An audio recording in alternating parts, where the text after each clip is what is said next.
आप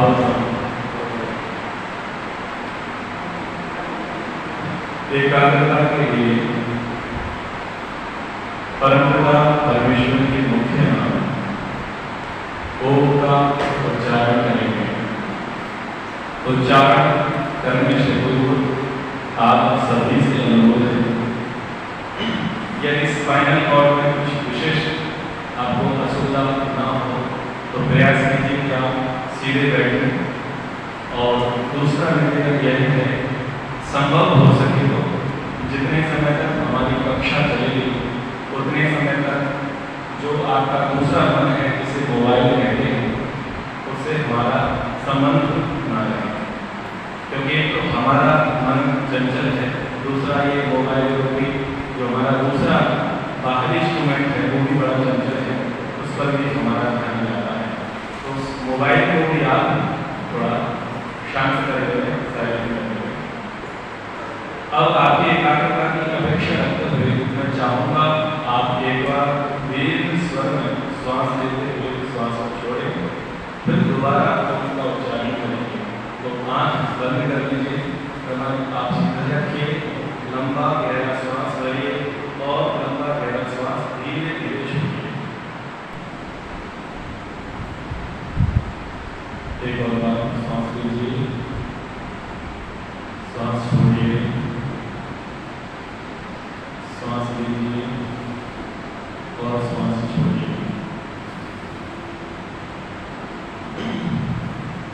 अब रुक जाए, ना श्वास लें ना छोड़ें, सामान्य स्थिति में रहें। आगे हम ओम का उच्चारण करने वाले हैं।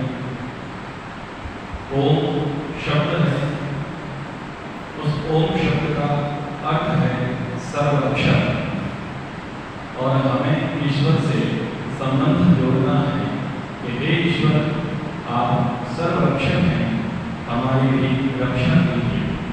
अब धीरे से श्वास लीजिए, धीरे से श्वास छोड़िए और ध्यान से सुनिए। तो ओम शब्द है, इस शब्द का अर्थ है सर्वरक्षक, और हमें प्रार्थना करनी है, हे ईश्वर, आप सर्वरक्षक हैं, हमारी भी रक्षा कीजिए। तो जब हम ओम का उच्चारण करेंगे, आप अंतस्मन में ये प्रार्थना करेंगे कि हे ईश्वर, आप सर्वरक्षक हैं, हमारी भी रक्षा कीजिए। तो अब हम दीर्घ स्वर से ओम का उच्चारण करेंगे। प्रयास कीजिए 20 से 30 सेकंड तक आप ओम का उच्चारण कर सकें। लंबा गहरा श्वास लीजिए।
इस आर्य समाज की शोभा श्रद्धेय शास्त्री जी, चारपाई में जो चार भाव लगे होते हैं उससे वो चारपाई सुव्यवस्थित होती है।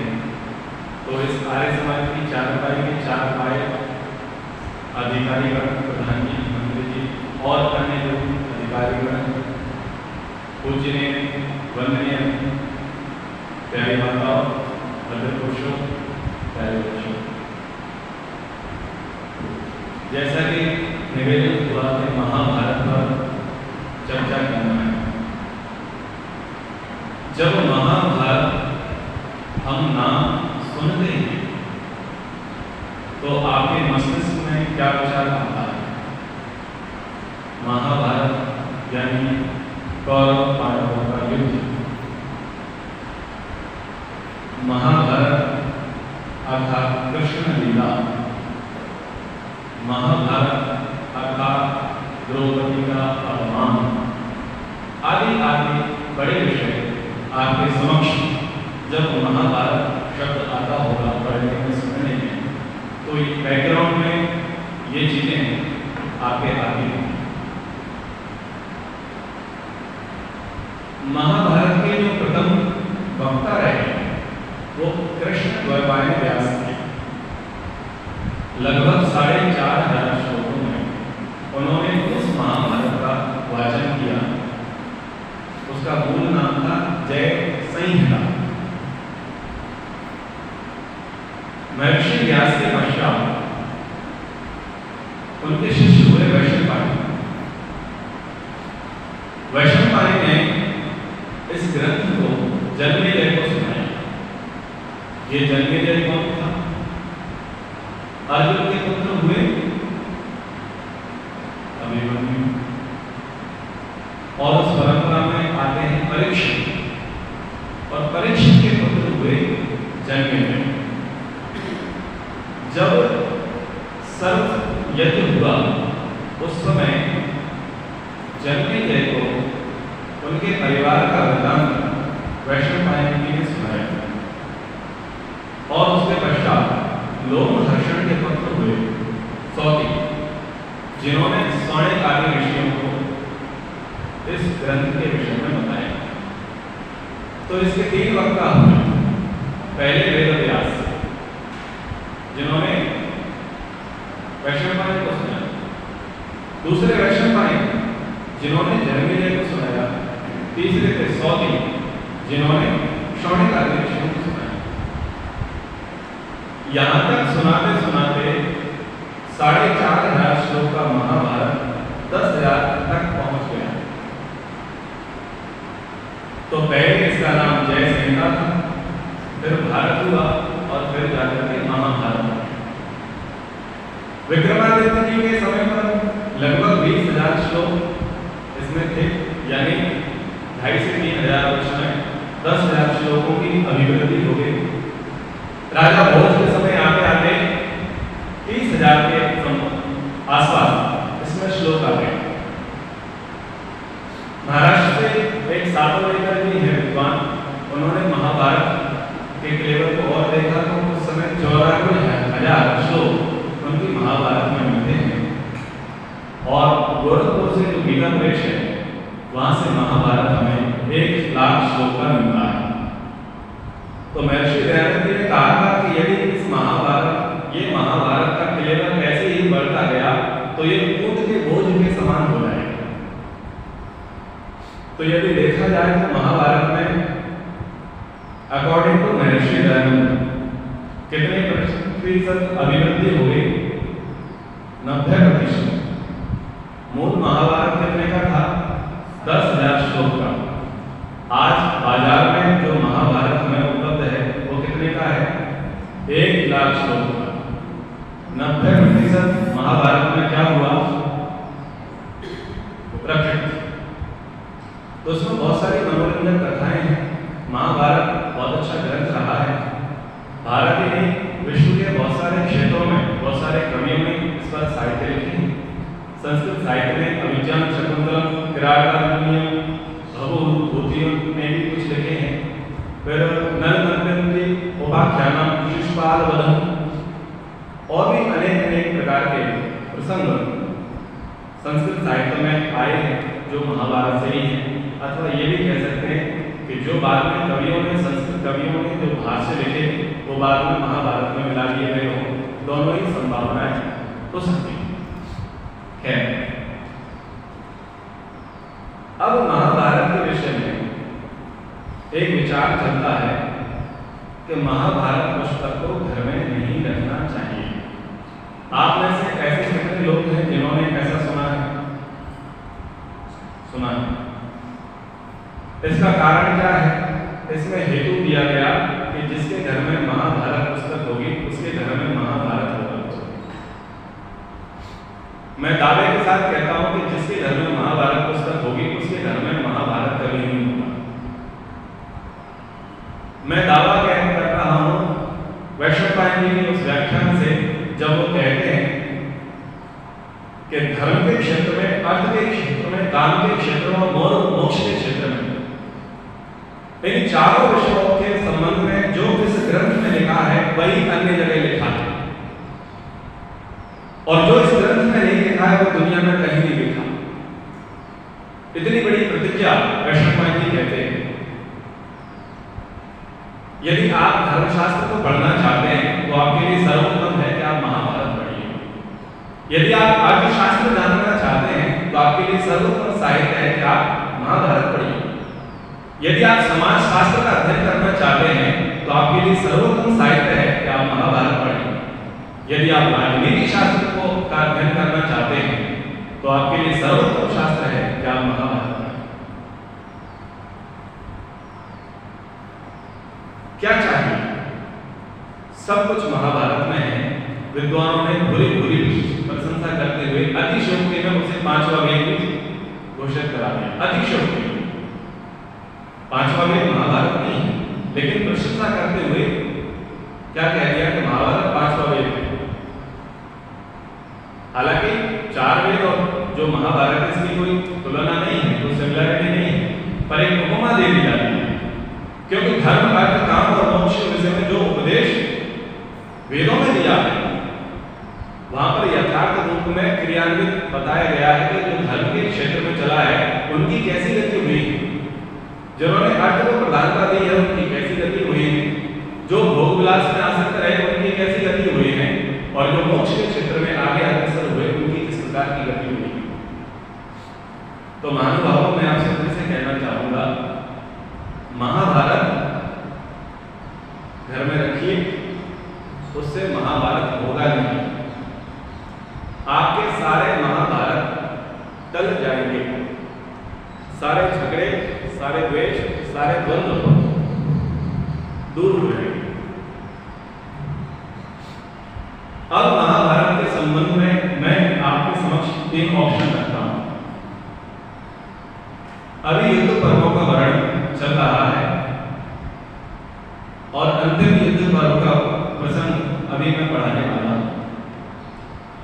जगदीश्वरानंद महाभारत जो लगभग 15-16 हजार श्लोक में है, जिसमें भी स्वामी दयानंद जी के अनुसार 5-6 हजार श्लोक प्रक्षिप्त हैं, और मैंने भी बहुत सारा पढ़ के देखा है तो उसमें प्रक्षिप्त है। तो आपके समक्ष 3 विचार हैं। एक तो ये है कि आप शंका कर सकते हैं, आप पूछ सकते हैं किसी प्रसंग के विषय में कि आप इस पर विचार प्रस्तुत करें, आपको कुछ डाउट हो। दूसरी स्थिति ये है, ये देखिए जरा,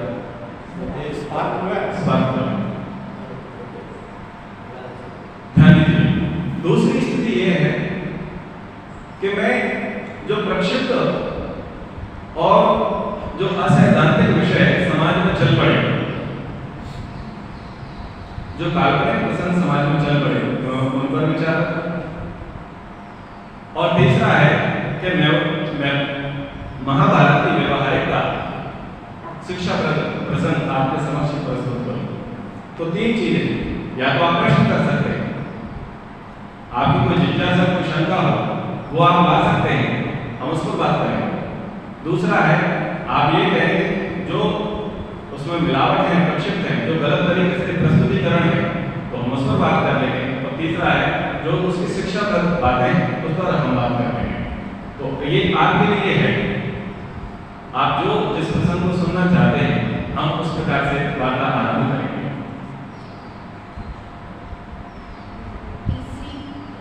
तीसरा, व्यवहारिक पक्ष, महाभारत की व्यवहारिक शिक्षा, इस पर माता जी का आग्रह हुआ है। आप सेटिस्फाई हैं? व्यवहारिक शिक्षा आप सुनना चाहेंगे महाभारत की? आप देखिए, मैं एक चीज स्पष्ट कर दूं, मैं कोई विख्यात सुविख्यात प्रवक्ता नहीं और ना ही मैं कोई उपदेशक। मैं ब्राह्मणों सामान्य सा, मेरा काम है पढ़ाना, ठीक है? तो ऐसा नहीं है कि मैं धारा प्रभाव बोलता चला जाऊंगा और आप सुनते चले जाएंगे। आई कॉन्टैक्ट मेरे से आपका बना रहे जब तक आप पढ़ रहे हैं, मैं आपसे पूछूंगा और आपको उत्तर देना पड़ेगा, ठीक है? तो इस समय मैं आपका अध्यापक हूं, आप मेरे विद्यार्थी, इस मर्यादा को हम ध्यान में रखेंगे।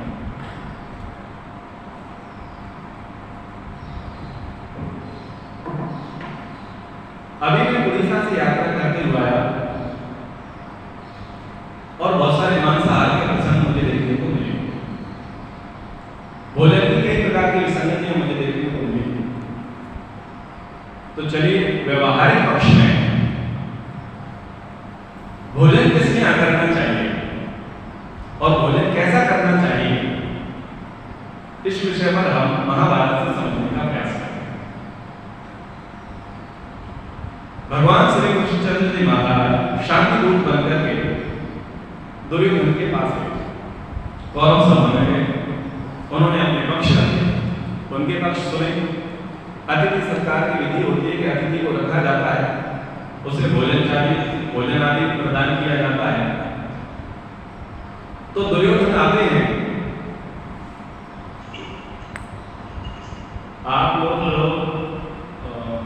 गूगल मीट पर हैं, जूम मीट पर हैं, तो अपना माइक ऑफ कर लें। तो दुर्योधन ने श्री कृष्ण जी को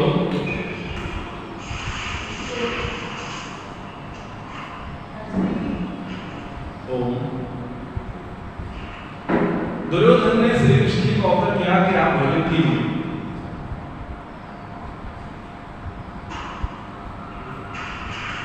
और श्री कृष्ण जी ने उनके भोजन के निवेदन को अस्वीकार कर दिया। आप इस स्थिति को आज के परिप्रेक्ष्य से समझने का प्रयास कीजिए। इसकी जो ध्वनि है वो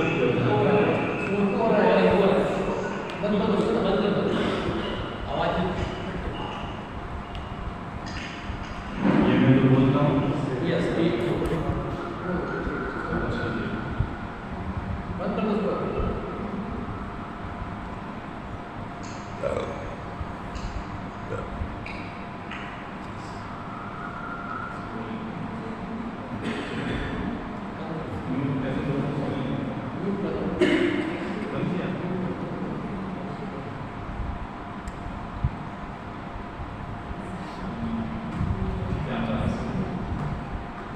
जी। पुनः श्री कृष्ण जी किसके पास आए हैं? दुर्योधन के पास। दुर्योधन ने आग्रह किया है, आदरणीय आप हमारे अतिथि हैं, आप भोजन ग्रहण कीजिए। और उन्होंने सभी ने उनके भोजन के निवेदन को अस्वीकार कर दिया। आप सोचिए, दुर्योधन कैसा है? राजा है, सारे ऐश्वर्य उसके पास है, धन संपत्ति उसके पास है। आप सोच करके देखिए कि आप किसी के घर जाए और वो बड़ा अधिकारी और अपने राज्य में आप ना हो, आप दूसरे के राज्य में हो और आप उसी के घर में रह रहे हो, क्या आप उससे भोजन का मना कर सकते हैं?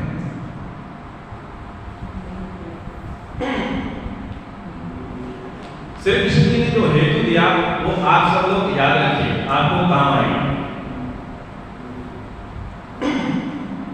बोले भोजन कोई अवस्था में किया जा सकता है। एक कि मैं भूखा हूं और दूसरा तुम्हारी प्रीति हो, तो भूखा तो मैं नहीं हूं।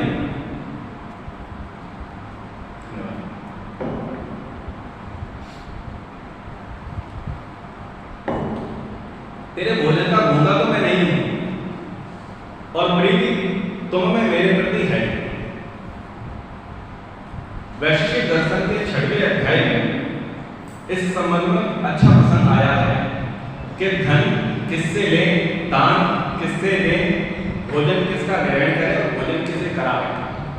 अच्छा प्रसंग आया है। तो भोजन किसका करें, सबसे पहला उसका अर्थ शुद्ध, उसकी कमाई जो है वो धर्म पूर्वक हो, करप्टेड व्यक्ति ना हो, वो ऐसे उपायों से धन न कमाता हो जो शास्त्र में विहित ही ना हो, जिनका शास्त्र में उपदेश ना किया गया हो, अभिभूत शास्त्र में जिनका निषेध किया गया। तो धर्मोक्त जीविका के माध्यम से जो अर्थ उपार्जन करता है उसका भोजन करें। आज की भाषा में भले ही कितना बड़ा अधिकारी हो, यदि जो पगार है, सैलरी है, उससे ही वो अपना जीवन यापन करता है तो उसके घर पानी पी लेना चाहिए। और यदि वो पगार के अतिरिक्त उस काम के संबंध में लोगों से घूस लेता है, रिश्वत लेता है, तो उसके घर का जल नहीं पीना चाहिए। आपको समझ सुधार की बात, व्यवहारिक नीति जो श्री कृष्ण जी ने अपनाई थी, मैं उसको आपके समक्ष विस्तृत रूप से ला करके रखना चाहता हूँ। इससे बहुत कुछ रुक जाएगा, बहुत कुछ सुधर जाएगा। बड़े बड़े भाषणों से कुछ नहीं होने वाला है, क्योंकि हमें करना है। तो पहली प्रायोरिटी क्या है? अर्थ शुद्धि। अर्थ शुद्धि पर हमारा प्रयास हो कि हमारा धन जो है वो धर्म पूर्वक हो। हम ऐसे मार्गों से धन ना कमाएं जो परिवार को, समाज को, राष्ट्र को, धर्म को क्षति पहुंचाता हो। बंधुओं, जो धन कमाना चाहते हैं पर्याप्त मात्रा में और दूसरे के हित को, पर्यावरण के हित को, राष्ट्र के हित को, धर्म के हित को नहीं देखते, उन्हीं को राक्षस कहा गया है,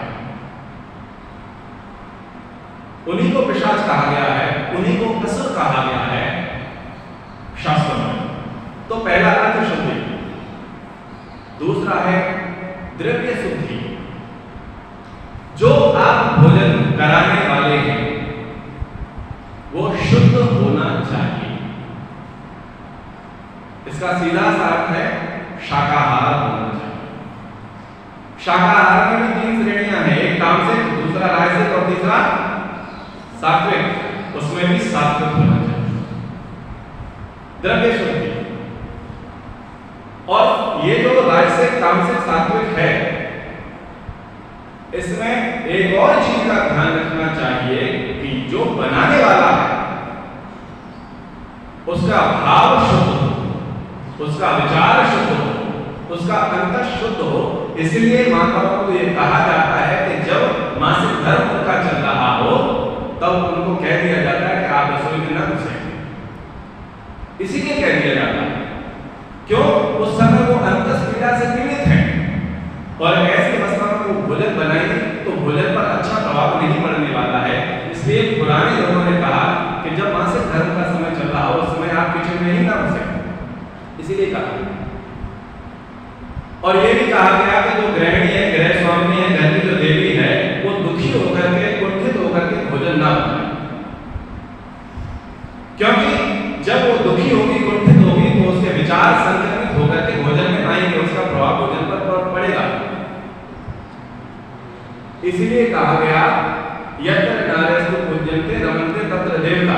यदि आपको सुख से भोजन करना है तो गृहिणी को, गृह स्वामिनी को, गृह लक्ष्मी को प्रसन्न रखो। वो प्रसन्न रहेगी तो खुशी खुशी आपके लिए भोजन बनाएगी, और जो खुशी खुशी भोजन बनाएगी वो भोजन आपके लिए सुपाच्य होगा, स्वास्थ्यवर्धक होगा, आयुवर्धक होगा। इसलिए वहां पर गृहिणी के लिए कहा कि भाई उसकी पूजा करो, यानी उसे ठीक से रखो, उसका आदर सम्मान। तो दूसरी बात क्या होगी? द्रव्य शुद्धि। और तीसरी है भाव शुद्धि। आप जिसको भोजन कराना चाहते हैं उसके प्रति आपके भाव शुद्ध होने चाहिए, आपकी भावना शुद्ध होनी चाहिए। तो जब अर्थ शुद्ध हो, द्रव्य शुद्ध हो, भाव शुद्ध हो, तब वो ग्राह्य है, अन्यथा वो अग्राह्य है। तो इस दर्शन की इस विद्या को आत्मसात करते हुए श्री कृष्णचंद्र जी महाराज ने क्या कह दिया, मैं तेरा भोजन नहीं करूंगा। क्यों नहीं करूंगा?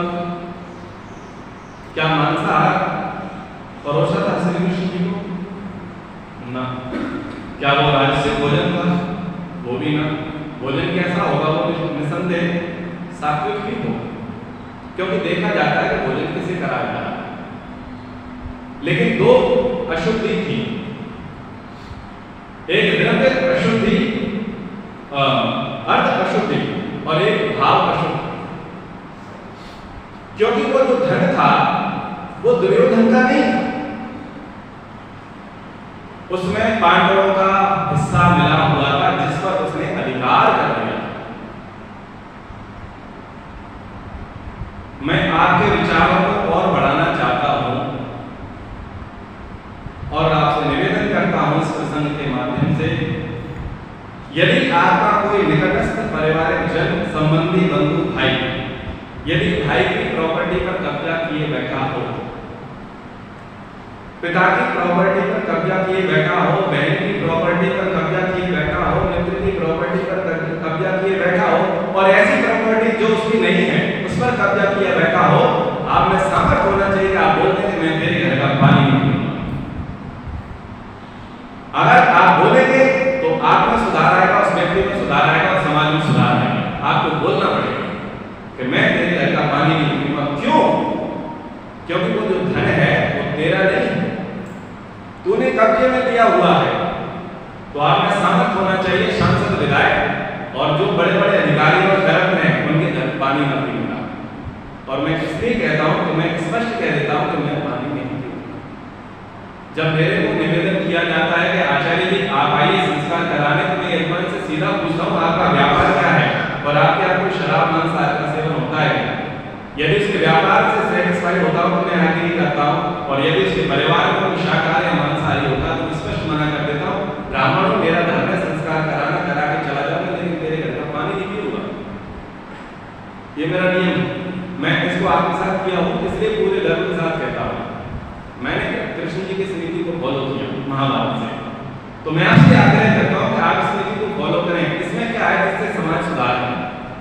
वास्तव में आपने नीति को, आचरण को धर्म में अपने अंदर आपने आत्मसात किया है और इससे विकास होगा, इससे सुधार होगा। जब आप अवॉइड करेंगे लोगों को, करप्टेड को, मांसाहारी लोगों को, और जिन्होंने अनिति से धन कमाया आप उन्हें अवॉइड करेंगे, तो निसंदेह उन पर बहुत अच्छा संकेत जाएगा कि अब हमें सुधर जाना चाहिए, ये लोग हमारे पास नहीं है। इन लोगों का जो हौसला अफजाई होती है, जो मान वर्णन होता है, वो इसीलिए होते हैं कि श्रेष्ठ लोग उनके यहाँ जाकर के भोजन करते हैं। जब श्रेष्ठ लोग उनके यहाँ जाकर के भोजन करेंगे, आदमी को स्वीकार करेंगे, तो बताइए कभी उनके अंदर से दोष जाएगा? उनके अंदर से दोष कभी नहीं जाएगा। इसलिए यदि दोष आप चाहते हैं कि उनके अंदर से जाए और आपके अंदर दोष प्रवेश ना करे, तो इस चीज पर विशेष ध्यान रखें कि भोजन तो वही करें जिनका अर्थ शुद्ध है, जिनका द्रव्य शुद्ध है और जिनकी भावना शुद्ध है। और वैसा की नीति यही है कि आप मना करते हैं, भले ही आपके सामाजिक व्यवहार है, आप व्यवहार में गए हैं, संस्कार में गए, तो ठीक है, आपका जो लेन देन का व्यवहार है वो कर ले, लेकिन घर से भोजन कर लेगा। और यदि वो पूछें कि आपके भोजन न करने का कारण क्या है, तो यदि आपने सामर्थ्य तो स्पष्ट बताया। श्री कृष्ण जी ने वो सामर्थ्य दिखाया कि उसकी राजधानी में, उसके घर में रहकर के दूत बन के आए और उसकी छाती पर बोल दिया मैं तेरा भोजन नहीं।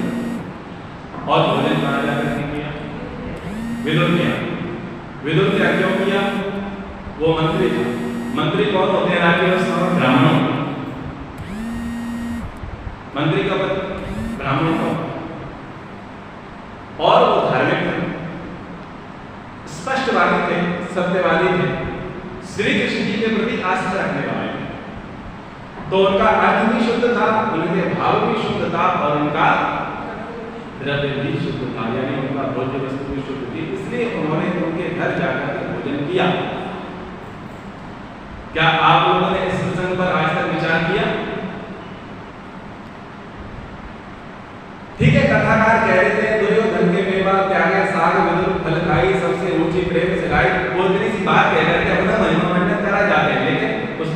नहीं करते, क्योंकि खुद फंस जाएंगे, उनकी भागवत बंद हो जाएगी, तो खुद फंस जाएंगे अगर इस विषय पर विवेचना करेंगे, क्योंकि भागवत तो वही कराएंगे जिस पर पैसा पर्याप्त होगा। जो मजदूरी से, मेहनत से, पुरुषार्थ से कर रहा है, उसे बड़े बड़े कर्मकांड करने की अपेक्षा है ही नहीं है। बड़े बड़े कर्मकांड, बड़े बड़े आयोजन वही करेगा जिसके पास पर्याप्त धन होगा। तो निसंदेह उनके मन में क्या भाव होगा कि ब्लैक मनी राइट, तो इसलिए उस पंडित के, उस प्रवक्ता का सामर्थ्य है ही नहीं है कि इस विषय को वो आगे खोल दे, स्पष्ट कर दे। तो ये शिक्षा भोजन के संबंध में हमने आपके समक्ष रखी, आपको समझ में आई, आप एग्री करते हैं, आप प्रयास करेंगे इसको इम्प्लीमेंट करने का, कोशिश करेंगे, कोशिश करना चाहिए, ठीक है। तो एक पार्ट मेरा पूरा हो गया और 10:30 बजे हमने व्याख्यान शुरू किया, 5 मिनट शेष है 11 बजने में। तो आदरणीय मुझे आके समय बताएंगे, मुझे महाभारत का कितना बोलना है, समय बताएंगे तो मैं बोलूँ, नहीं तो मैं ध्यान के लिए आगे बढ़ूँ। 5 मिनट और महाभारत पर चर्चा कर लेते हैं, ठीक है, बैठ जाइए, धन्यवाद। कम समय में छोटे से प्रसंग ले लेते हैं। आपको पता है महाभारत में अर्जुन ने तलवार निकाली थी युधिष्ठिर को मारने के लिए,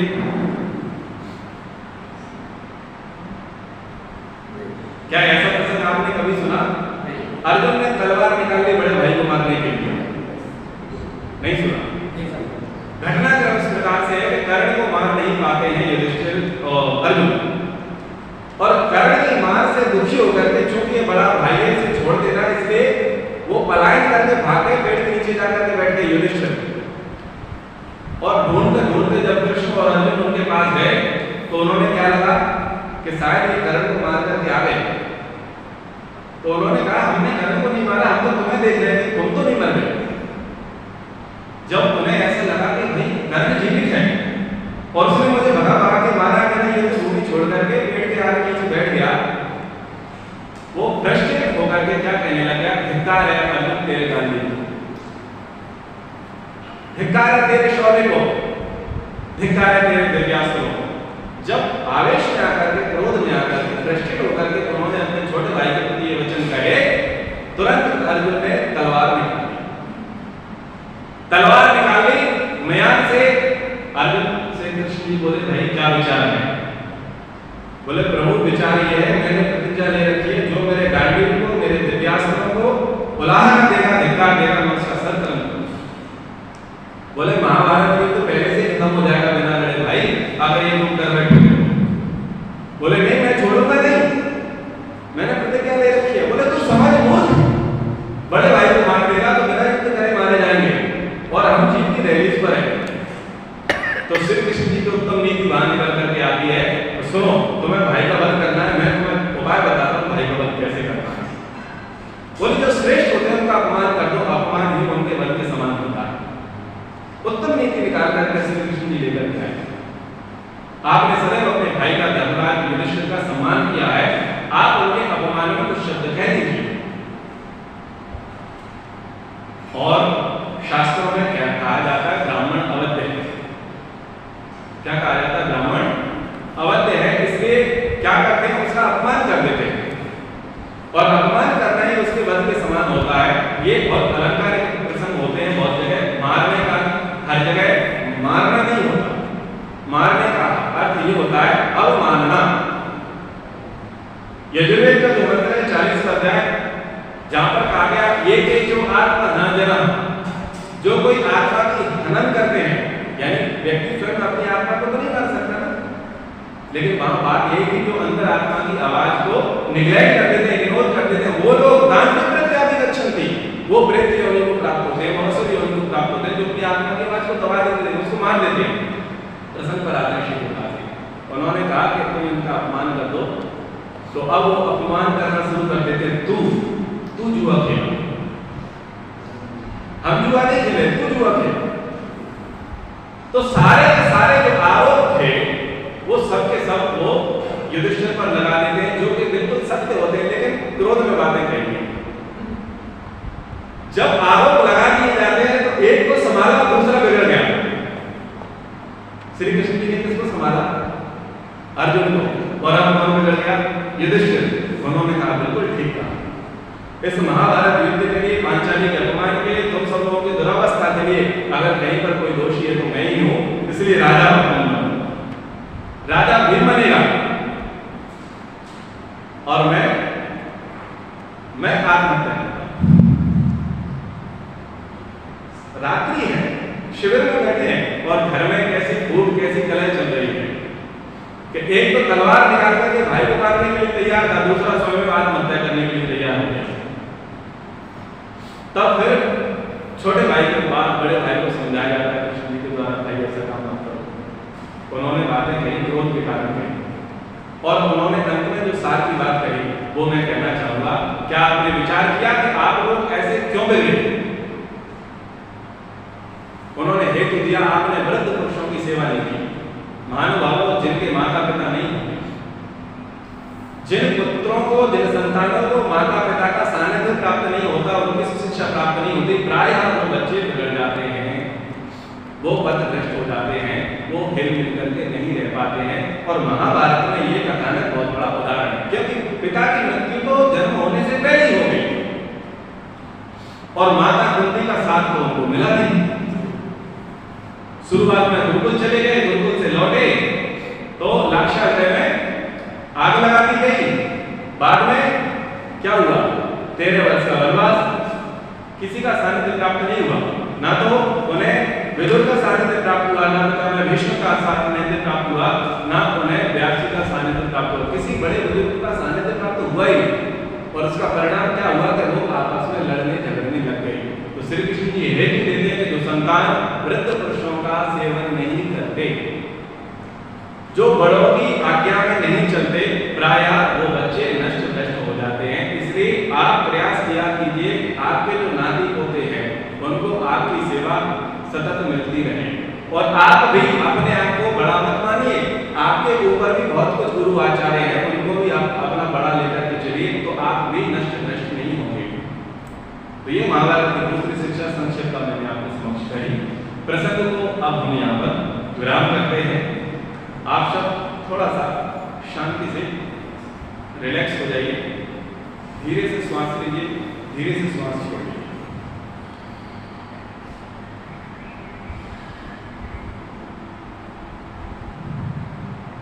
ध्यान पर आप थोड़ा ध्यान दीजिए। आपसे थोड़ा प्रश्न है और प्रश्न के बाद हम अगला पाठ आरंभ करेंगे। नित्य प्रतिदिन हवन कितने लोग करते हैं घर पर?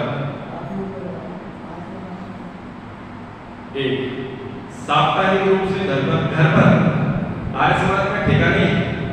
अब मेरे कठोर शब्द शुरू होंगे, कल चल खुद का उपकार करो, घर में होगा। आर्य समाज का उपकार 7 दिन में कर लेने आते हैं।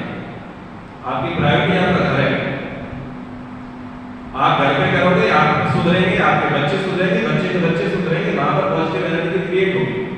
यहाँ पर तो सामूहिक है, घर का भी देखना, दूसरे के घर नहीं होने, घर के पहले होने। और ये केंद्र है शिक्षा का, यहाँ से शिक्षा प्राप्त करके घर जाना। मैं ये देखता हूँ कि लोग शिक्षा यही प्राप्त करते हैं और जूता पहन करके वहीं फ्री हो जाते हैं। जितना भी मोक्ष भक्ति संध्या साधना की बातें, राष्ट्रवाद की बातें लोगों में आती हैं, वो आर्य समाज के परिवेश में ही आती हैं। जैसे वो जूता उतार करके अंदर घुसेंगे और सारी की सारी उनकी वही पर, जैसे वो जूता पहन लेंगे, घर पर लेकर के कुछ नहीं जाते। प्रायः आप लोग तो मेरे से आयु में बड़े हैं तो आपको अनुभव ज्यादा रहेगा। तो मैं बस ये निवेदन करता हूँ, घर पर हवन कितने लोग करते हैं? नहीं करते हैं तो करिए। घर पर उपासना कितने लोग करते हैं? सुबह शाम। कितने वर्षों से माता जी कर रही हैं? 50 वर्षों से। कितनी उन्नति हुई? उन्नति कितनी हुई? प्रोग्रेस पर्याप्त हो गई। घर पर स्वाध्याय कितने करते हैं? अतिथि सत्कार घर पर, बलिदर्श नैवेद्य। महानुभावों, संक्षेप में निवेदन करना चाहूंगा, पंच महायज्ञ का अनुष्ठान आप सीख लीजिए, आर्य समाज में आकर, लेकिन वो क्रियान्वित आपको अपने घर में करना है। अगर आप घर में करेंगे तो आपको उत्तराधिकारी मिल जाएंगे, नहीं तो ये सफेद बाल वाले इनका तो राम नाम सत्य हो जाएगा और नई पीढ़ी नहीं आने वाली। थोड़ी देर के लिए कठोर बच्चों को सुन लीजिए, सीधी सी बात, आप इन कामों को घर पे कीजिए, आप घर पे करेंगे, आपको देख करके आपके बच्चे सीखेंगे, बच्चों के बच्चे सीखेंगे, ये परंपरा वहां बनी रहेगी और आर्य समाज जीवित रहेगा, पुष्पित पल्लवित रहेगा। समस्या यही है कि हम उस चीज को घर में नहीं ले जा पाते और पीढ़ी दर पीढ़ी उसे आगे कन्वे नहीं करा पाते, बढ़ा नहीं पाते, तो उस पर हमें प्रयास करना है। खैर, उपासना के बहुत सारे चरण हैं, हम एक चरण पर फोकस करते हैं, वो है प्रार्थना। आपका कोई अजीज, कोई खास, कोई राजदार अवश्य होगा जिसे आप दुख बताते हैं और जिसे आप सुख बताते हैं। जब भी आपको दुख अधिक होता है तो सबसे पहले आप उसी को ही सूचित करेंगे, और जब आपको बड़ा सुख प्राप्त होता है तब भी आप सबसे पहले उसी को ही सूचित करेंगे। आपका कोई ना कोई ऐसा व्यक्ति है ना जिससे दुख और सुख आप शेयर करते हैं, है ना? करते हैं। जो दुख और सुख आप किसी व्यक्ति विशेष से शेयर करते हैं, कम शब्दों में यही कहना चाहूंगा, वही आपको ईश्वर से शेयर करना, वही आपको ईश्वर से शेयर करना है, और ये शेयर करना ही हमारी प्रार्थना का अंग है।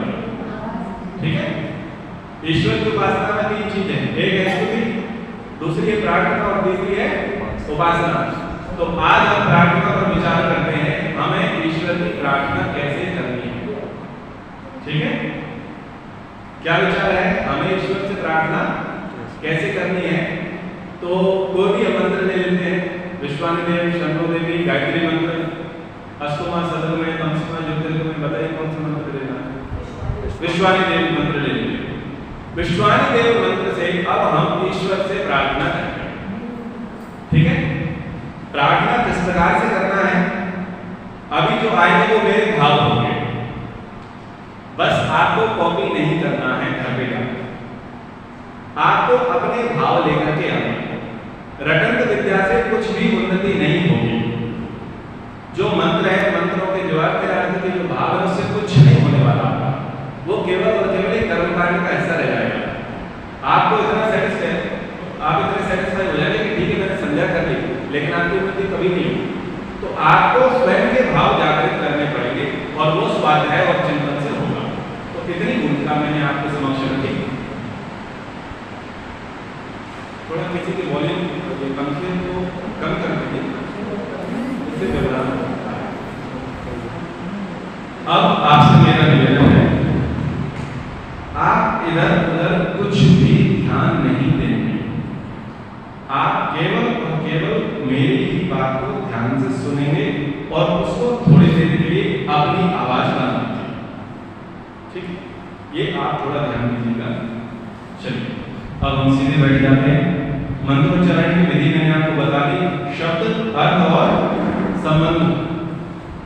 ये ध्यान देना है, जब भी कोई भी मंत्र उच्चारण करते हैं या जब वाक्य का प्रयोग करते हैं अथवा ध्यान के लिए, उपासना के लिए जिन भी मंत्रों का प्रयोग करते हैं, उसका शब्द यानी उच्चारण परफेक्ट हो, उसका अर्थ हमें प्रॉपर पता हो, सही सही अर्थ पता हो, और उस अर्थ के साथ जिसका वो वाचक है उसके प्रति हमारा क्या हो, संबंध। तो जब संबंध जुड़ेगा तब हमारा ध्यान, हमारा जप, हमारी उपासना सही रूप से आगे बढ़ेगी। तो एकाग्रता के लिए आप और हम मिलकर के 3 बार ओम का उच्चारण करेंगे, पुनः लंबे स्वर से उच्चारण करेंगे और मन ही मन, हे ईश्वर आप सर्व रक्षक हैं, हमारी रक्षा कीजिए, ये भाव आप लेकर के आइए। लंबा गहरा श्वास भरिए।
अलग करना है। शरीर से अपने संबंध को अलग करने की प्रक्रिया। मैं आत्मा अजर हूँ, अनादि हूँ, निराकार हूँ।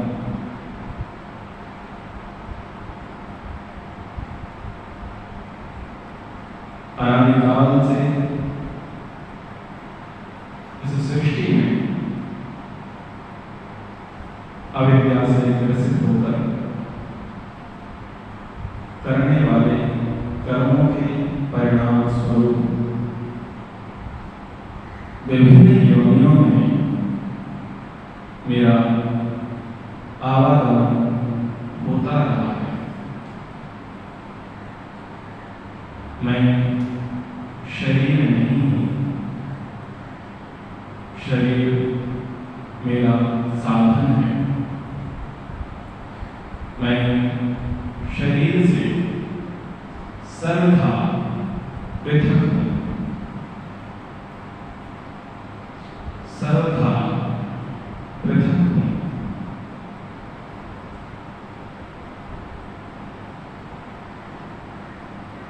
अब गर्दन को ढीला छोड़ दीजिए,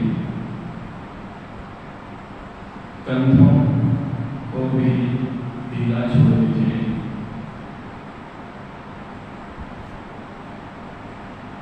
छाती पीठ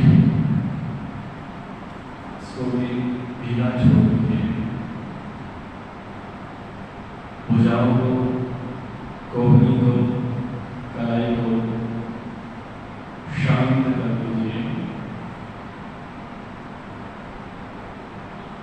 कमर को भी शांत ढीला छोड़ दीजिए, घुटने और टखने इन पर भी विचारपूर्वक ध्यान हटा दीजिए, इनको भी शांत कर दीजिए। शरीर के प्रत्येक अंग को शांत कर देंगे, ढीला कर देंगे,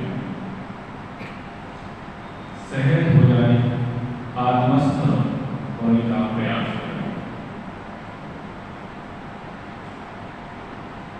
चिंतन करें, अब मैं जिस शरीर में रहता हूँ, उस शरीर के साथ जो भी संबंध सामाजिक लोगों के हैं, उन संबंधों को मैं हटाता हूँ।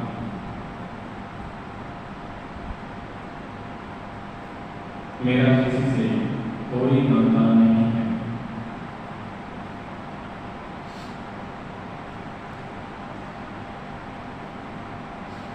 भावना बनाए,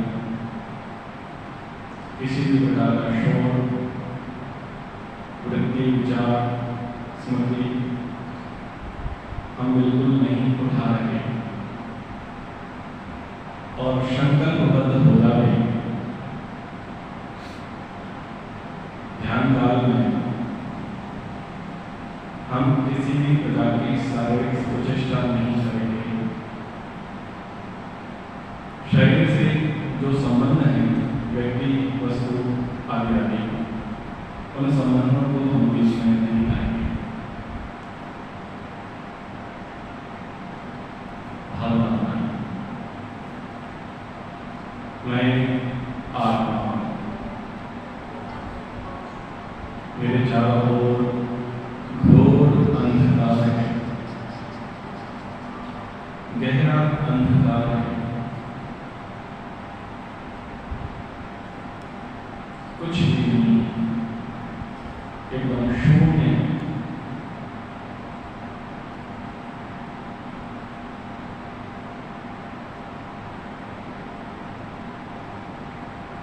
ईश्वर का चिंतन करें। जैसे मैं अनादि हूं, वैसे ईश्वर भी अनादि है। जैसे मैं अजन्मा हूं, वैसे ईश्वर भी अजन्मा है। जैसे मैं निराकार हूँ वैसे ईश्वर भी निराकार।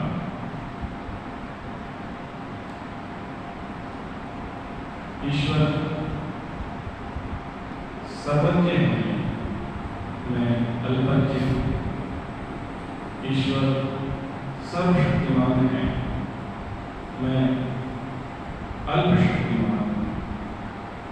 ईश्वर सर्व सामर्थ्यवान है, मैं अल्प सामर्थ्यवान हूँ।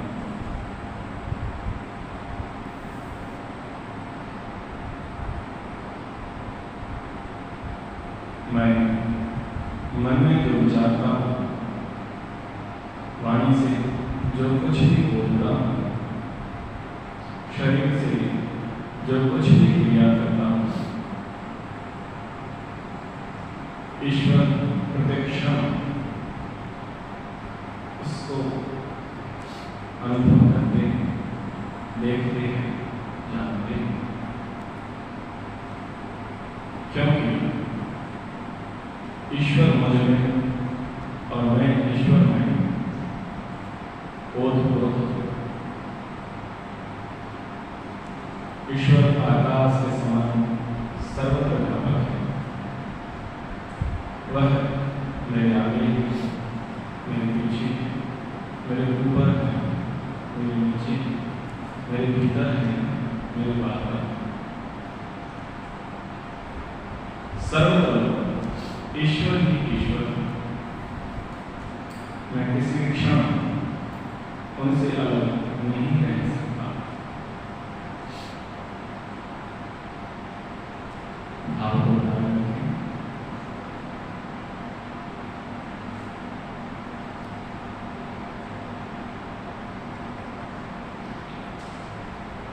आगे भावना बनाए। हम ईश्वर की गोद में हैं।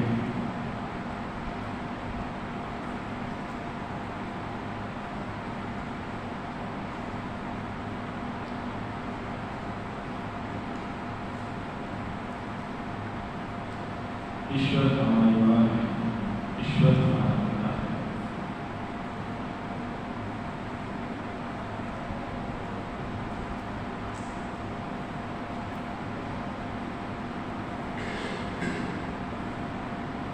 ईश्वर की गोद में बैठ करके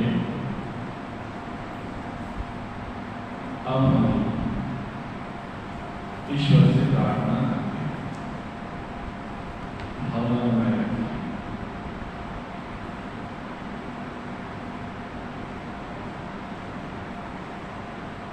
करुणा में पुकार हम करेंगे।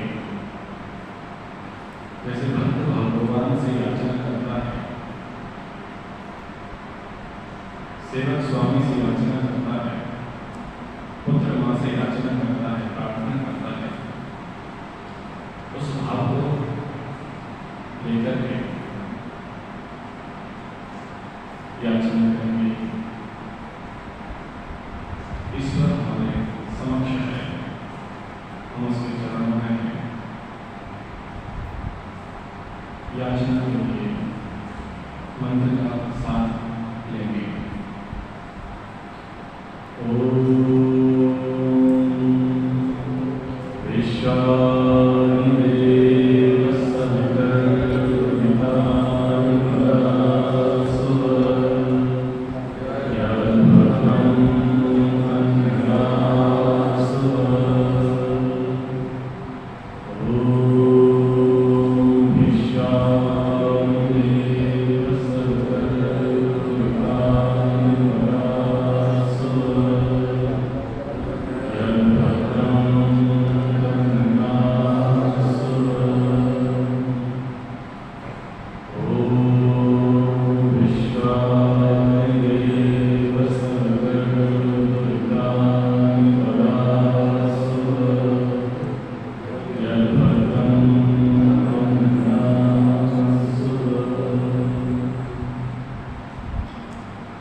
कि आपका नाम ही सर्वरक्षक है।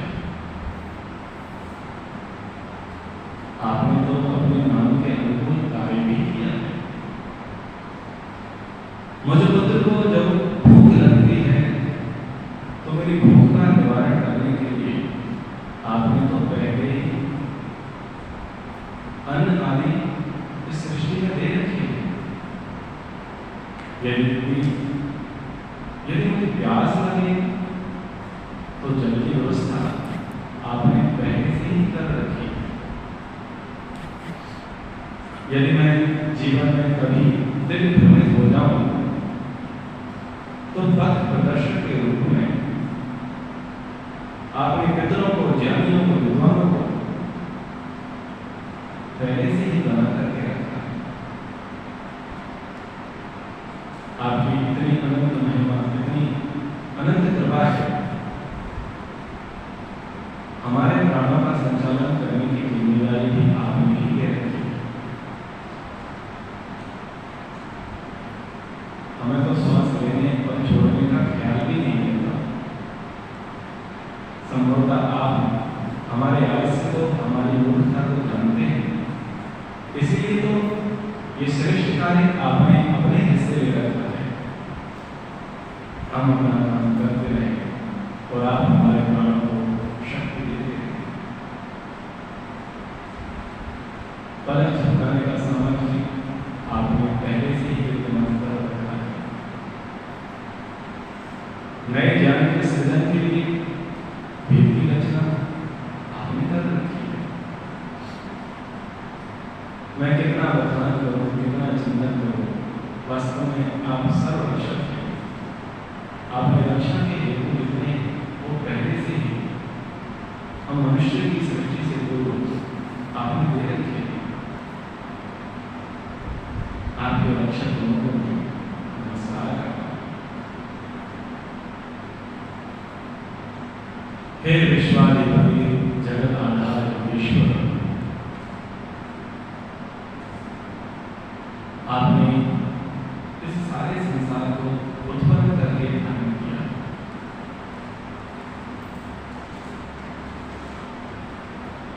हे सर्वोत्कृष्ट देव, मेरी कुछ विनती है, कुछ प्रार्थनाएं जिनका निवारण आपके अतिरिक्त कोई और नहीं कर सकता।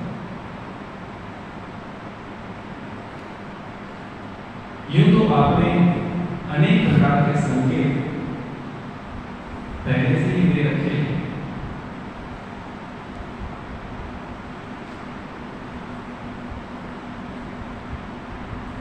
बहुत सारी व्यवस्थाएं हमारे सुख के लिए आपने पहले से ही कर रखी है। परंतु प्रभु, मेरे पिता, कुछ बातें ऐसी हैं जिनका समाधान किसी व्यक्ति या वस्तु से संभव नहीं है। वो सब मेरे अंदर की हैं और तुझ से जुड़ी हुई हैं।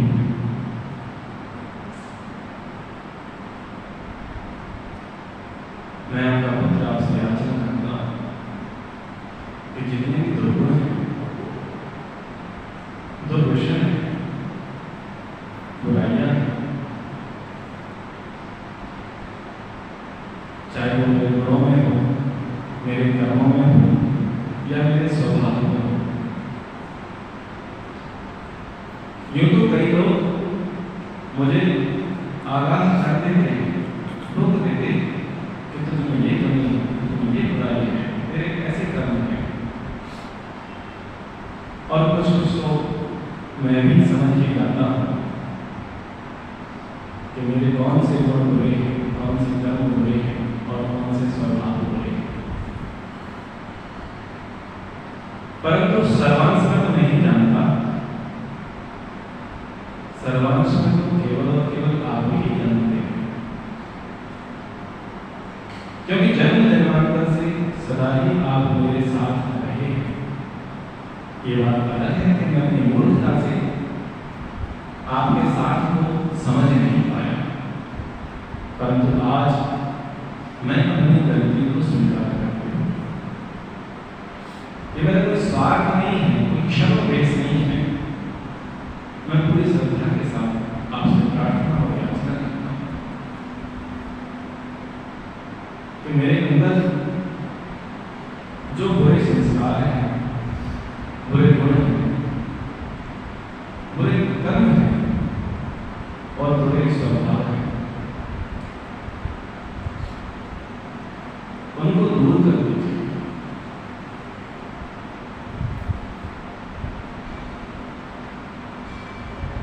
मैं ये नहीं कहता कि केवल आप ही कर दीजिए, मैं भी करूंगा, लेकिन आपकी कृपा के बगैर संभव नहीं है। आप मुझे ऐसा विवेक, ऐसा सामर्थ, ऐसी शक्ति और ऐसे संकेत प्रदान कीजिए जिससे मैं अपने अंदर व्याप्त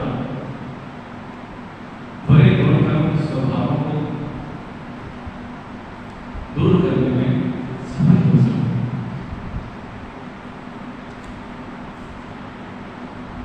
ये मेरी कोई प्रार्थना नहीं,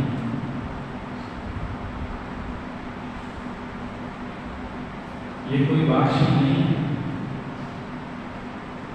हृदय से आत्मनिवेदन है। मैं आपसे प्रार्थना करता हूँ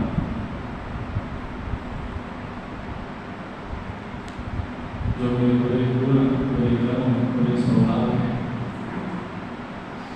जिनको और तो क्या मैं भी ठीक से नहीं जानता, लेकिन आप पूरा जानते हैं, कुछ ऐसा उपाय कीजिए, कुछ ऐसी प्रेरणा दीजिए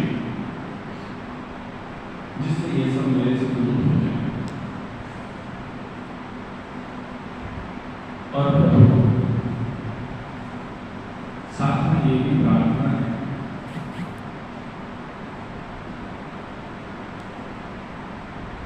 कि जितने भी बुरे गुण कर्म स्वभाव के वस्तु या व्यक्ति या विचारधाराएं, वो भी आपकी कृपा से मुझसे दूर गए।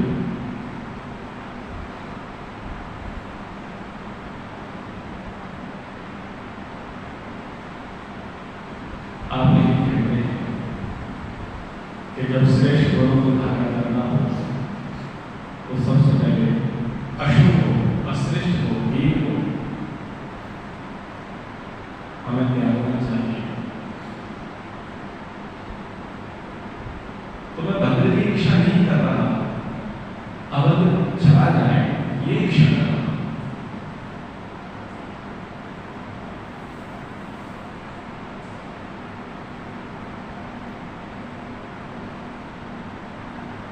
कुसंस्कारों का विषय मैं चाहता हूं, इसमें मेरी निष्ठा है कि मैं दोष मुक्त हो जाऊं।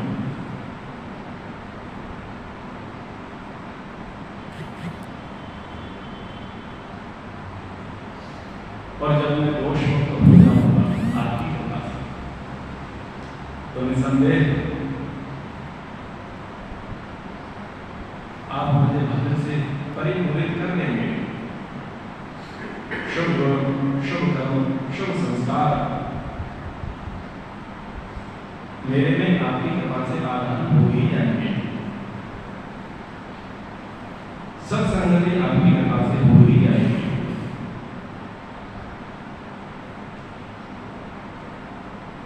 इसलिए ये विश्वाधिपति, जगतपति, जगदीश्वर, महान विभु परमात्मा, मैं आपसे प्रार्थना करता हूँ, आपसे याचना करता हूँ, मेरे बुरे कर्म, बुरे गुण, बुरे स्वभाव अब मुझसे दूर हो जाए।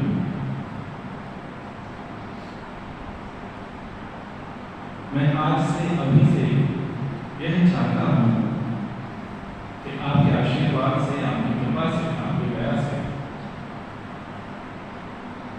मैं नित्य नित्य प्रतिदिन इन दुर्गुणों को त्यागता चला जाऊं और आपकी कृपा से भद्र को धारण करना चाहता हूं।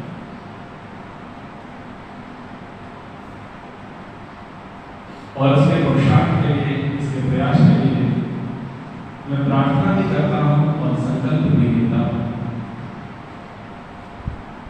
और आपने तो आदेश भी किया है, भद्रम कर्णेभिः शृणुयामदेवा भद्रम पश्येमाक्षभिर्यजत्रा।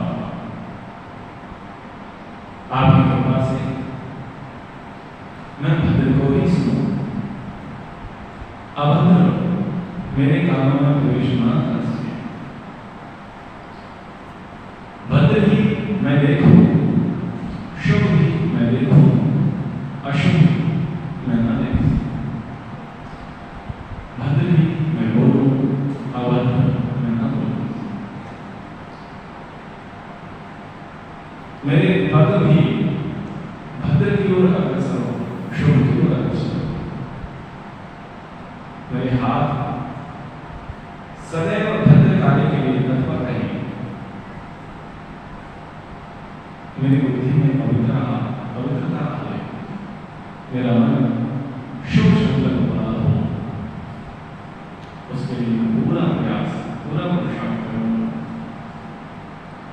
बस आपके आशीर्वाद की अपेक्षा है।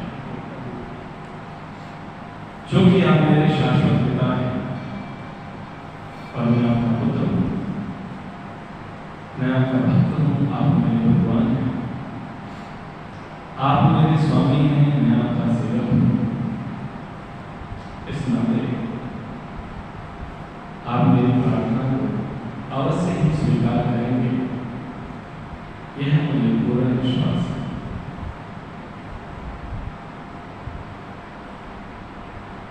तो प्रभु मेरी इस प्रार्थना को स्वीकार कीजिए, स्वीकार कीजिए, स्वीकार कीजिए।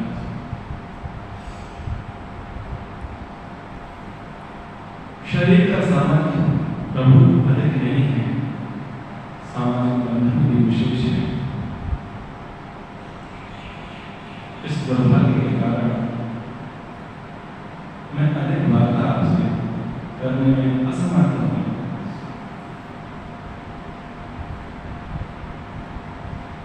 उतना शक्ति, उतना सामर्थ्य मुझमें अभी वर्तमान में है ही नहीं कि लंबे काल तक मैं तेरे समक्ष टिक सकूं।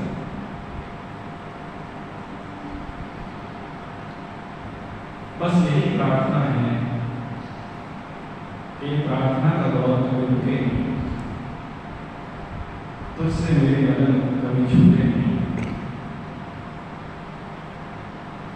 किसी लोभ के वशीभूत होकर के, मोह के वशीभूत होकर के, क्रोध के वशीभूत होकर के, काम के वशीभूत होकर के मैं तुझे ना विसराऊं, कभी अधर्म पथ पर ना चलूं। ये आपसे प्रार्थना करता हूं, याचना। तुम्हीं हो माता पिता, तुम्हीं हो बंधु सखा, तुम्हीं हो माता पिता, तुम्हीं हो बंधु सखा, तुम्हीं हो साथी, तुम्हीं सहारे, कोई ना अपना सिवा तुम्हारे। तुम्हीं हो साथी, तुम्हीं सहारे, कोई ना अपना सिवा तुम्हारे। दया की दृष्टि सदा ही रखना, तुम्हीं हो बंधु सखा, तुम्हीं हो माता पिता, तुम्हीं हो बंधु सखा, तुम्हीं हो बंधु सखा, हे भगवान, आपका कोटि कोटि धन्यवाद जो मैं अपनी हृदय वेदना आपके समक्ष कर सका। आपको अनुभव करते हुए विचार निर्भीकतापूर्वक आपके समक्ष रख सका। अब ये शरीर से संबंध जुड़ने को उद्यत है। मैं जब शरीर से तादाद में हो जाऊं तब खुद से यही याचना है कि मैं इस शरीर के संबंधों में इतना ना मग्न हो जाऊं कि मैं तुझे रिश्तेदार हूं, इस मुलाकात को, इस भेंट वार्ता को मैं भुला दूं। ऐसा ना हो। इसलिए तो प्रार्थना करता हूं, ओहा बुद्धि, ओहा की शक्ति देते रहिए। आपके दिव्य संकेत प्राप्त होते रहे। आपकी कृपा से मैं सन्मार्ग में चलता रहूं, चलता रहूं, चलता रहूं। आपका बहुत बहुत बहुत धन्यवाद, बहुत बहुत धन्यवाद।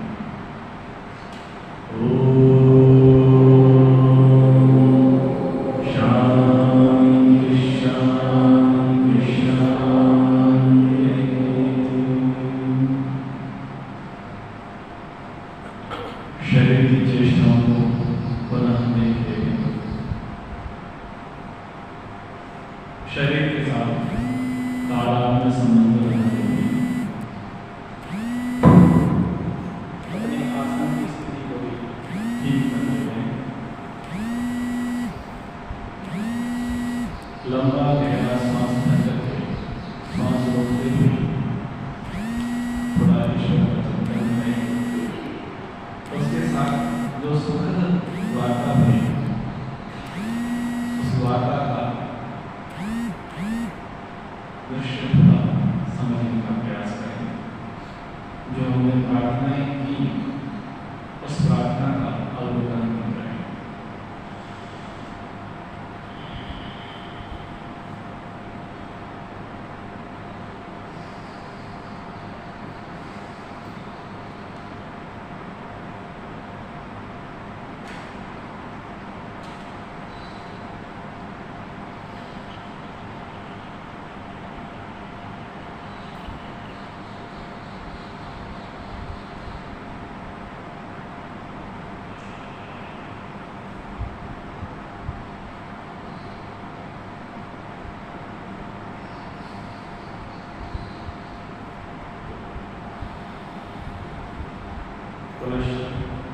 ईश्वर का धन्यवाद करते हैं।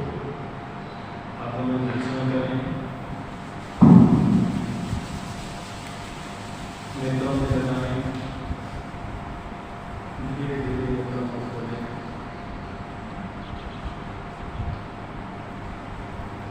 ईश्वर की कृपा से हम कुछ प्रार्थनाएं करने में सफल हुए।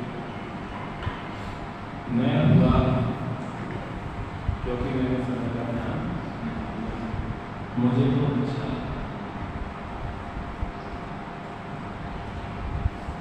क्योंकि अगर समय का ध्यान होता तो कुछ काम नहीं होता। तो ऐसे उपासना करनी चाहिए। प्रयास करें हम अपने मन के भाव जो हैं वो ईश्वर से करें। हम अपने जीवन में प्रायोरिटी ईश्वर को दें। जैसे मैंने पूर्व में कहा कि आपका कोई ना कोई राजकाज होता है जिससे आप सब और लोग सबसे पहले शेयर करते हैं, वो स्थान आप ईश्वर को दे दें। आपका ईश्वर में रुचि बढ़ना आरंभ हो रहे हैं। और मैं छोटे से उदाहरण को आपके समक्ष रखते हुए आप उसका उत्तर देंगे और मेरी बात की पुष्टि हो जाएगी। आप ये बताइए, आप जो भी बड़े तुरंत खान 20 बार खाना अपने स्तर पर होगे, जब भी कष्ट विपत्ति आती है, आप पैसे का प्रयोग करते हैं, पद का प्रयोग करते हैं, प्रतिष्ठा का प्रयोग करते हैं, कनेक्शन का प्रयोग करते हैं, सभी संबंधियों का प्रयोग करते हैं। जब भी आप इतना प्रयोग करने के बाद भी छाती पीटते हैं, तब आप क्या करते हैं?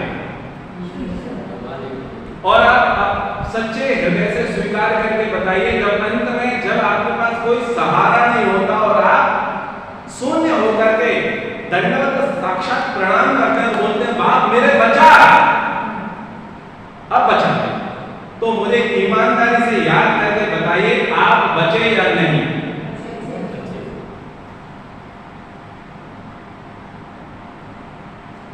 बचे ना? क्या आपके मित्र ने आपको सहायता दी? पिता ने, माता ने, पैसे ने, पद ने, प्रतिष्ठा ने सहायता दी? किसी ने वो सहायता नहीं दी। जो सहायता आपने अंत में ईश्वर से मांगी और वो सहायता आपको मिली, ये आपके जीवन में अनेक अंतर आपके साथ हुआ होगा। मेरी बात की पुष्टि हो गई? ये मेरी कोई बात नहीं है, शास्त्रों की बात है। मैं बस यही कह रहा हूं, जब उसे कहा गया है तो विधि ना पिता वसो तो माता सदा कर तो बहू पिता, जब उसके सब प्रकार के संबंध हमसे हैं तो हम क्यों नहीं जोड़ते? आप उससे संबंध जोड़िए, आप उसे भाई, मित्र, पुत्र, पति, स्वामी, गुरु, आचार्य क्या मानना है मानिए, बात कीजिए उससे। आप बात करेंगे, आपको आनंद की प्राप्ति होगी, आपको मार्गदर्शन मिलेगा। तो इतना कह करके, इतना पढ़ा करके मैं अपनी वाणी को विराम देता हूँ। और जिस उद्देश्य से मैं आया था, अब उस उद्देश्य के विषय में मैं अधिकतम 10 मिनट दूंगा।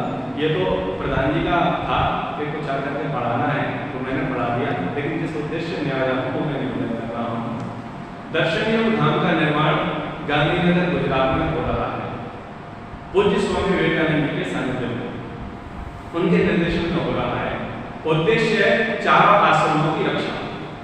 आज ब्रह्मचारी गुरुकुल में पढ़ना नहीं चाहता क्योंकि उसका फ्यूचर सिक्योर नहीं है। कोई भी माता पिता अपने बच्चों को गुरुकुल में देना नहीं चाहते क्योंकि उनको लगता है कि इनका अफसोस क्या है। और कोई भी ब्रह्मचारी आज उतना उत्साहवान नहीं है कि वो इस क्षेत्र में आगे बढ़े। आपको असुविधा लगी है तभी आपके बच्चे ईसाइयों के स्कूल में जाकर के पढ़ रहे हैं या भारतीयों के स्कूल में जाकर पढ़ रहे हैं। आपको कुछ अभाव ही दिखा होगा। यदि अभाव ना दिखा होता तो आपने अपने बच्चे गुरुकुल में डाल दिए होंगे। निसंदेह आपके बच्चे तो गुरुकुल में नहीं होंगे ना, गारंटी से बोलता हूं नहीं होंगे। इसलिए नहीं है क्योंकि सुविधा नहीं है। आप भी चाहते हैं कि आपके बच्चे वहां पढ़े, ना सुविधा हो, कम से कम प्रदर्शन तो एटलीस्ट अच्छा हो, आप बता सके मेरे बच्चे यहाँ पढ़ते हैं, आप सेल्फी ले सके। आया ना, बच्चे भी गर्व से कह सके कि मैं इस गुरुकुल में पढ़ता हूँ जिसका प्रांगण इतना भव्य और भव्य। ये फर्स्ट प्रायोरिटी होती है। सेकंड प्रायोरिटी ये होती है कि शिक्षा पूरी हो जाए। शिक्षा की समस्या ये है कि अगर मान लीजिए छत्तीसगढ़ उड़ीसा का व्यक्ति जहाँ पर चावल मुख्य है और उस व्यक्ति को बोला जाए कि भाई तुझे व्याकरण पढ़ना और व्याकरण पढ़ने के लिए हरियाणा जाना हो तो बताओ वो बाकी रोटी बचा पाएगा? ऐसी मोटी रोटी स्वास्थ्य कर जाएगा। तो व्याकरण पढ़ने जा रहा है कहीं, वेद पढ़ने जा रहा है कहीं, दर्शन पढ़ने जा रहा है कहीं, ऐसे में वो पढ़ते पढ़ते खुद कुछ नहीं पढ़ पाता, उसका स्वास्थ्य बढ़ जाता है। और कुछ ब्रह्मचारी घुमक्कड़ प्रजाति के हो जाते हैं। उनका काम होता है इस गुरुकुल से निकल करके दूसरे गुरुकुल में जाना। उनकी शिक्षा कभी पूरी नहीं हो पाती, वो आचार्य नहीं बन पाते। ये असुविधा है। दूसरा ये है कि अगर वो पढ़ भी लिए तो उन्हें प्लेटफॉर्म कहाँ से मिलेगा? पता चला वो किसी संस्था विशेष में जाकर के वेतन भोगी होकर के रह गए। ब्राह्मण वेतन भोगी हो गया तो शिक्षा का क्या होगा? ब्राह्मण को वेतन भोगी नहीं होना चाहिए, ब्राह्मण स्वतंत्र है। तो विद्या की रक्षा हो, सुरक्षा हो, इसलिए 7 गुरुकुलों का आयोजन दर्शन योग धाम में होगा, जहाँ व्याकरण एक साथ होगी, वेद पढ़ाए जाएंगे, आयुर्वेद पढ़ाए जाएंगे, ज्योतिष पढ़ाया जाएगा, दर्शन पढ़ाए जाएंगे, वैदिक साहित्य पढ़ाए जाएंगे और उनके भविष्य की सुरक्षा, जॉब सिक्योरिटी दी जाएगी। शतांश का रिजल्ट कहीं पर नहीं आता, सब के सब आप शास्त्रीय आचार्य विद्वान नहीं बनते। आया ना, नहीं बनते। आप भी तो स्कूल जिस भी बैच में रहे सबके सब लोगों ने टॉप नहीं किया होगा। तो कुछ तो ऐसे रह जाएंगे जिनका सामर्थ्य कम होगा, उनको उसी परिवर्तन परीक्षा में कार्य मिल जाएगा, उनको भटकने की बाहर जाकर के काम करने की आवश्यकता नहीं पड़ेगी। और दर्शन योग अपने आप में विश्वविख्यात बहुत अच्छा प्लेटफॉर्म है। आपने भी मुझे दे दिया ना दर्शन योग के नाम पर प्लेटफॉर्म दे दिया ना इसका, बहुत अच्छा प्लेटफॉर्म है जहाँ से आने का भी बहुत अच्छी सुविधा होगी। वो माता पिता जिनका बच्चा एक है और बच्चा चाहता है कि मैं गुरुकुल चला जाऊं, लेकिन उसको क्या लगता है कि मेरे पीछे मेरे माता पिता की सेवा कौन करेगा? ऐसे बच्चे जो व्यक्त हो गए, सन्यासी हो गए, साधक हो गए, उनके माता पिता की सेवा की जिम्मेदारी दर्शन योग धाम करेगा। जब तक उनके शरीर में सामर्थ्य है वो अपने घर में रहें, और जब वो अपना कार्य खुद करने में समर्थ ना हो तो वो सब परिवार यानी सप्रेम पति पत्नी सहित गुरुकुल में आ जाए। गुरुकुल उनकी शिक्षा व्यवस्था करेगा, क्योंकि यदि उनका बेटा सन्यासी हो जा रहा है, साधन मिल गया है तो, गृहस्थी ना हुआ हो तो, गृहस्थी हो गया है तो नहीं, लेकिन अगर वो समाज के लिए समर्पित हो गया तो उसकी माता पिता की सेवा करने की जिम्मेदारी को पूरी करेगी। वो माताएं जो या तो कुंडली के कारण कालसर्प योग लग गया या मांगलिक हो गए जिसके कारण से उनका विवाह नहीं हुआ, अथवा जो धार्मिक परिवेश से थी लेकिन उनका वो विधवा हो गई या उनका तलाक हो गया लेकिन उनका बैकग्राउंड धार्मिक है और अब वो सामाजिक व्यवस्था से, पारिवारिक व्यवस्था से त्रस्त हो गए, वो उन्हें चाहते हैं कि अब आगे जीवन में समाज के लिए कुछ काम करें। ऋषिका कुलम के अंतर्गत 40 वर्ष से अधिक बहनों के लिए वो व्यवस्था होगी कि वो आकर के अपनी शिक्षा पूरी करें और प्रचारित करें, समाज में आदर्श स्थापित करें। वानप्रस्थी और सन्यासी को विशेष कहने की कोई अपेक्षा है नहीं, क्योंकि वानप्रस्थ सन्यास की बहुत अच्छी व्यवस्था होगी। वानप्रस्थ में केवल इतना कहूंगा कि वानप्रस्थी आकर के प्राय राजनीति करते हैं। राजनीति क्यों करते हैं कि हर व्यक्ति का सामर्थ्य नहीं होता कि वो आकर के साधना करे, स्वाध्याय करे, वो 60 वर्ष जो करता है वो संस्कार कहाँ जाएंगे। तो हमने एक व्यवस्था दी कि आप जो करते हैं वो 2 घंटे काम करो। अगर आप डॉक्टर फील्ड से आए तो आइए, आप आश्रम में 2 घंटे डॉक्टरी का काम कीजिए, आप शिक्षक की फील्ड से आए तो 2 घंटे पढ़ाइए। आप जिस भी फील्ड से आए, आपके अनुभव है ना, उस फील्ड के अकॉर्डिंग आप 2 घंटे, 4 घंटे, 6 घंटे तो सेवा भी दीजिए। तो आप सेवा देंगे तो आपको अच्छा भी लगेगा, आप लगेगा मैं कंफर्ट जोन में हूँ और स्वाध्याय साधना का भी आपको शौक से मिलेगा। तो ऐसी बहुत अच्छी योजनाएं, सुदीर्घकालीन योजनाएं वहां पर है। आजीवन, ब्रह्मचारी के लिए आजीवन, वानप्रस्थी के लिए आजीवन और सन्यासी के लिए आजीवन, गृहस्थी के